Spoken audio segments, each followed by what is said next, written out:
आप सब चैनल से बहुत प्यार बहुत दर्द भरा गाउन विदाई का गीत लेके आए हैं। सुनिए, आनंद लीजिए। आपको कैसा लगता है प्यार से कमेंट करके बताइएगा। बेटी विदाई का गीत है, बहुत दर्द भरा है। सुनिए, आनंद लीजिए।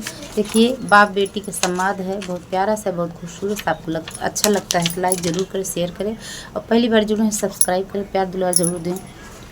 हरे बापा अपना ही हमरो रहने वहाँ विदेशी लोगवा आई गईले हो। बापा अपना ही हमरो रहने वहाँ विदेशी लोगवा तो आई गए हो। के हो विदेशिया बोलावई के हो बैठावई के हो बैठावई हो।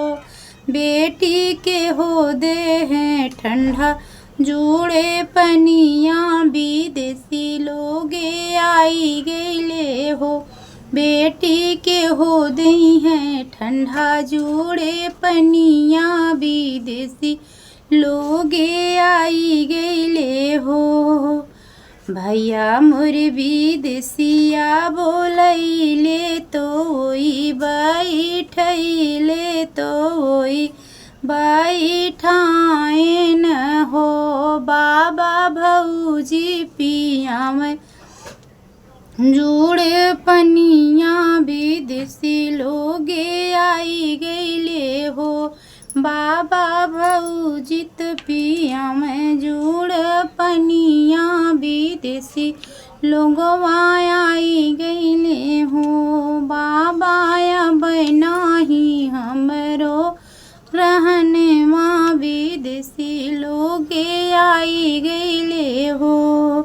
के ना तोहरा बगिया रखई है बाबा सुगुनाओ उड़ई है तो सुगना उड़ई है हो।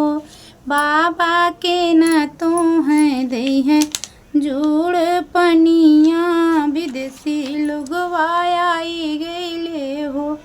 बाबा के न तुह का दई है जुड़े पनिया विदेशी लोगे आई गईले हो। भैया तो हर सुगना उड़ई है तो बगिया रखई है तो बगिया रखई है हो। भैया तो हर सुगना उड़ई है तो बगिया रखई है तो बगिया रखई है हो। बेटी बहू करी है राम रसोइया विदेशी लोगे आई गए हो। बेटी बहू दे है हमें जुड़े पनिया विदेशी लोगे आई गईले हो। बाबा अब नाही हमरो रहने वा विदेशी लोगवा आई गईले हो। नमस्कार भैया बहनी, बहुत दर्द भरा सोहर गीत है तो आप सुनिए, आनंद लीजिए। बेटी विदाई का गीत है, बहुत प्यारा है। आपको अच्छा लगता है तो लाइक ज़रूर करें, पहली बार जुड़े हैं तो शेयर करें और सब्सक्राइब करें। धन्यवाद।